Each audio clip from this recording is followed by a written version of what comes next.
สวัสดีทุกคนยินดีต้อนรับพี่น้องเข้าสู่ช่องวาวสอนชาแนลเช่นเก่าเช่นเคยพี่น้องมื้อนี้สิพาพี่พาน้องมากินอ้อไก่เนาะศัพท์ภาษาลาวเขาเอิ้นว่าอ้อไก่แต่ว่าภาษาไทยเอิ้นนี่หยังวะออมเนาะเขาเอิ้นว่าออมไก่อันนี้ว่าใส่พอดียาเข่ามื้อนี้อยู่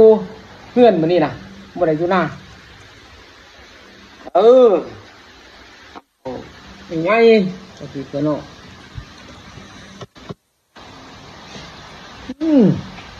โอ้ผักอีกก็จับแล้วฝนตกไม่แล้ว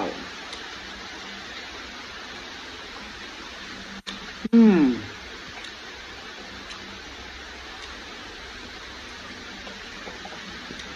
จับพี่จับ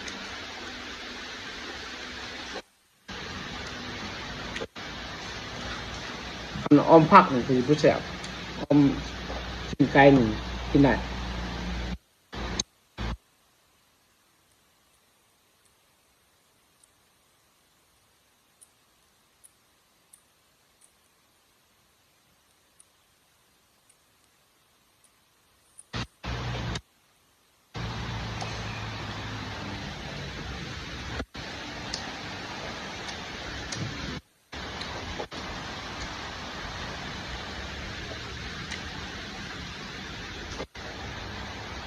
ตอนที่ตอนอัน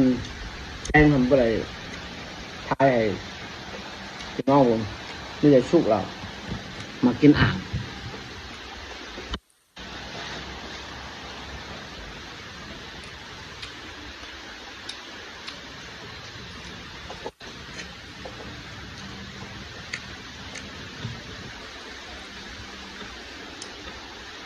อมแบบ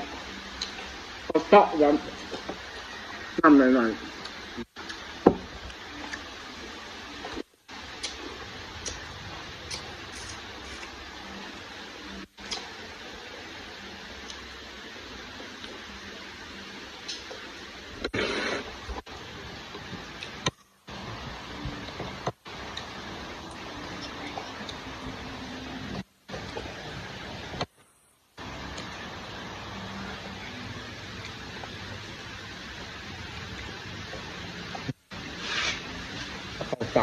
ตำปุ้ย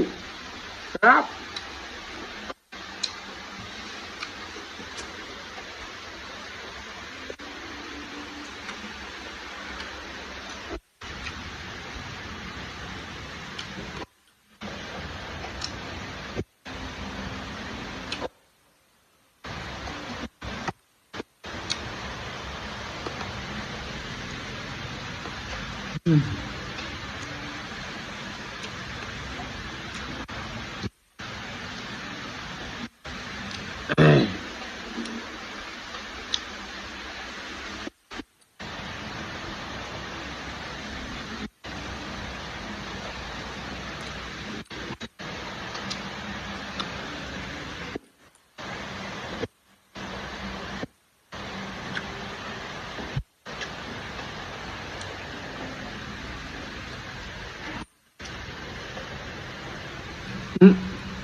น้ำทุกลูก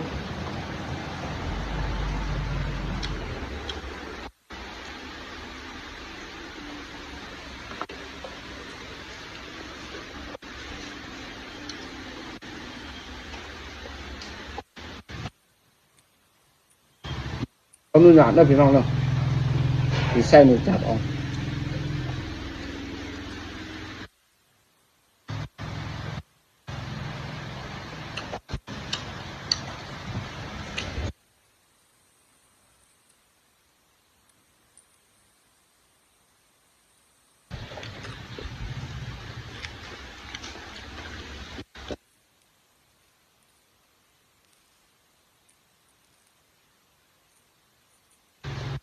อืม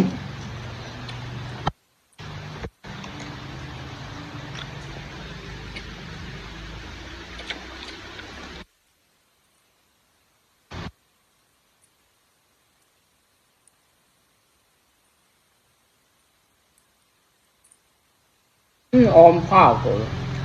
บุกเปื่อยเลยไก่ยาบผมเอาละไก่กัน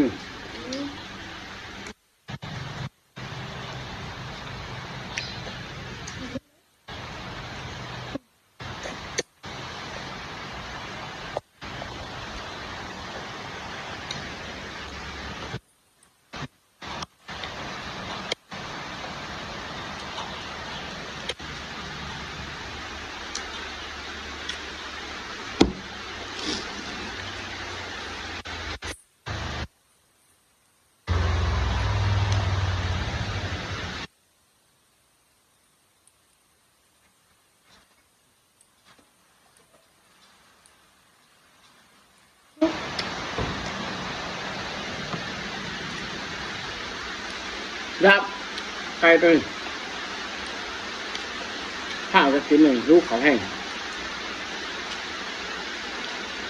ข้าวเมื่อลงหนอง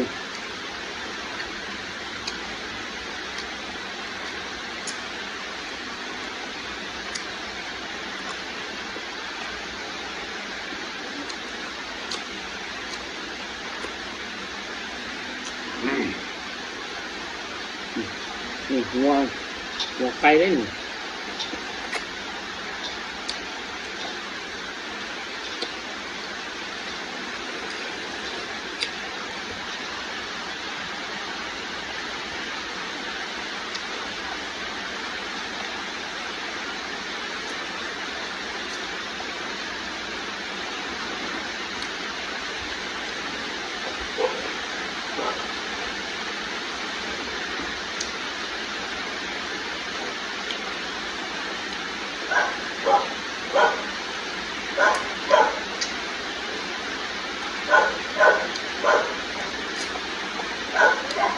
เอา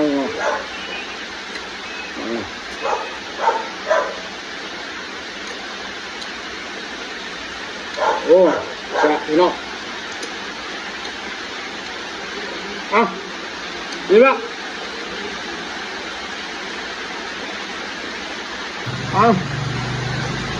ต้องขอบใจเด้อกับพี่กับน้องที่รับวงรับชมกินเนาะเห็นแล้วก็ไลค์กดแชร์นะพี่น้องเนาะกดติดตามไปนะ